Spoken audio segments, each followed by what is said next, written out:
नमस्कार मंडळी. तर आज मी बनवते आहे पनीरची भुर्जी.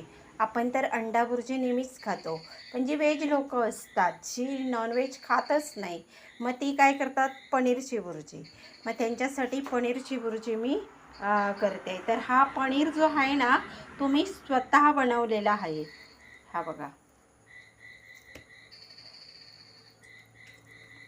तर तो काय करणार मी किसून घेणार आहे. मग भुर्जी बनवण्यासाठी लागणारं साहित्य हे बघा. हे 2 टोमॅटो घेतलेत कापून, हे लाल तिखट घेतलं आहे, हा गरम मसाला आहे, ही हळद आहे, हे मीठ आहे, थोडासा हिंग आहे, कढीपत्ता आहे, ऑप्शनल आहे, तुम्हाला पाहिजे तर कढीपत्ता घाला, नाही घातला तरी चालेल. हे 2 कांदे आहेत, कोथिंबीर आहे, हा चाट मसाला आहे, हिरवी मिरची आहे आणि कांद्याची पात आहे. कांद्याची पातसुद्धा ऑप्शनल आहे, माझ्याकडे होती म्हणून मी घालते, नाही घातली तरी चालते. तर मी आता काय करते, हा जो पनीर आहे तो मी किसून घेते. तर हा पनीर मीच बनवलेला आहे. मग काय करायचं, आपण 2 लिटर दूध घ्यायचं, फुल फॅट जे म्हशीचं दूध असतं, म्हशीच्या दुधाचं पनीर हे चांगलं होतं आणि जास्त होतं, आणि गाईच्या दुधाचं पनीर हे कमी क्वांटिटीत होतं. तर हे मी गाईच्या दुधाचं पनीर केलेलं आहे. तर काय करायचं, 2 लिटर दूध थोडंसं गरम करून घ्यायचं आणि ते कोमट असताना त्याच्यामध्ये 1-2 चमचे विनेगर तर 4 चमचे पाणी हे मिक्स करून आतमध्ये घालायचं. दूध फाटून घ्यायचं. ते फाटलं की ते एका मलमलत्या कपड्यात जमा करायचं आणि ते बांधून ठेवायचं एक अर्धा तास. त्याच्यावरती खूप असं हेवी वजन ठेवायचं की आपल्याला आपला एक पनीर तयार होतो. 1-1.5 तासात पनीर तयार होतो. आजकाल पनीर बनवण्याचे डबेसुद्धा मिळतात. त्याच्यामध्ये जरी पनीर हे केलं, तो छन्ना जो असतो तो ओतला की आपला पनीर तयार होतो. तर मी आता काय करते, हे ते तेल घेतलं आहे मी. तर त्या तेलामध्ये मी हा कांदा घालते.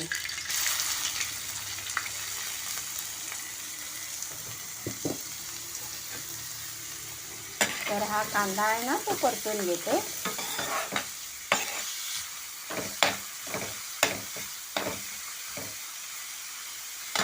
तर मी काय करते, कांद्यासोबतच मी टोमॅटो घालते. म्हणजे काय होतं, टोमॅटोचं जे पाणी असतं त्यामुळे तो कांदा पण एक व्यवस्थित शिजला जातो. तर आता आपला कांदा लवकर शिजायला पाहिजे म्हणून हे जे मी मीठ घेतलं आहे तर ते मी मीठ टाकते आणि साखर आणि हिंगसुद्धा टाकते. साखर 1 चिमूटभर घेतली आहे. मीठ टाकल्यामुळे काय होतं, आपला जो कांदा आहे तो लवकर शिजला जातो. तर ह्याच्यामध्ये मी हा कढीपत्ता टाकते. कढीपत्ता हा नाही टाकला तरी चालतो, पण आपल्या शरीरात चांगला आहे म्हणून टाकायचा. आणि त्याच्यात औषधी गुणधर्म पण भरपूर आहेत. तर आता आपलं हे अर्धा मिनिट झालेलं आहे. तर ह्याच्यामध्ये मी काय करते, मिरची टाकते. ह्या 2 बारीक मिरच्या आहेत. तर मी ह्याच्यामध्ये मसालासुद्धा टाकणार आहे. तर आता ह्याला मी 1 मिनिट शिजू देते. तोपर्यंत मी काय करते, हा जो पनीर आहे ना तो मी बारीक किसून घेते. तर आता आपलं हे कांदा टोमॅटो ना शिजत आलेला आहे. त्याला 1-2-3 मिनटं झालेली आहेत आणि मी हे हाय फ्लेमवरच हे करते, परतते. म्हणजे त्याला काय होतं, एक स्मोकी फ्लेवरसुद्धा येतो. तर मी आता काय करते, त्याच्यामध्ये हा गरम मसाला, लाल तिखट आणि हळद घालून घेते.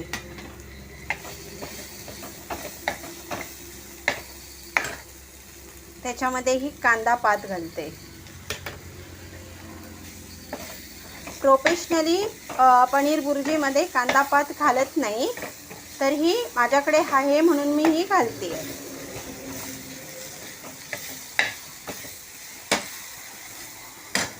तर आता हा मी जो पनीर आहे तो मी हा बघा किसून घेतलेला आहे.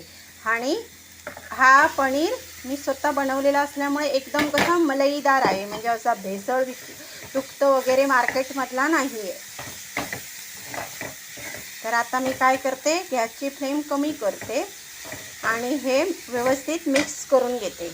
तर हे पनीरचं मिश्रण मी आता हे कांदा टोमॅटोमध्ये मिक्स करून घेतलं आहे. तर ह्याला मी 1-2 मिनटं शिजू देते. 2 मिनटं पण नाही, 1-1.5 मिनिट शिजू देते.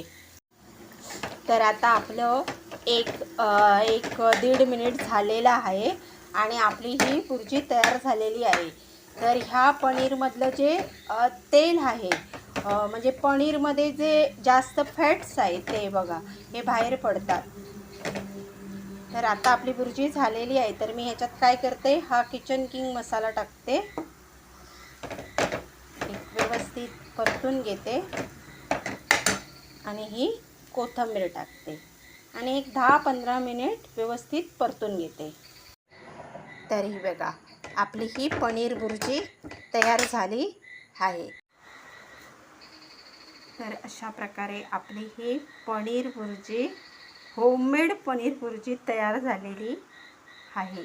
तर तुम्ही सुद्धा भेसळयुक्त पनीरपासून न बनवता असा पनीर बनवून अशा प्रकारे ही पनीरची भुर्जी बनवा आणि माझं चॅनल लाईक करा, शेअर करा, सबस्क्राईब करा आणि व्हिडिओ पूर्ण बघितल्याबद्दल धन्यवाद.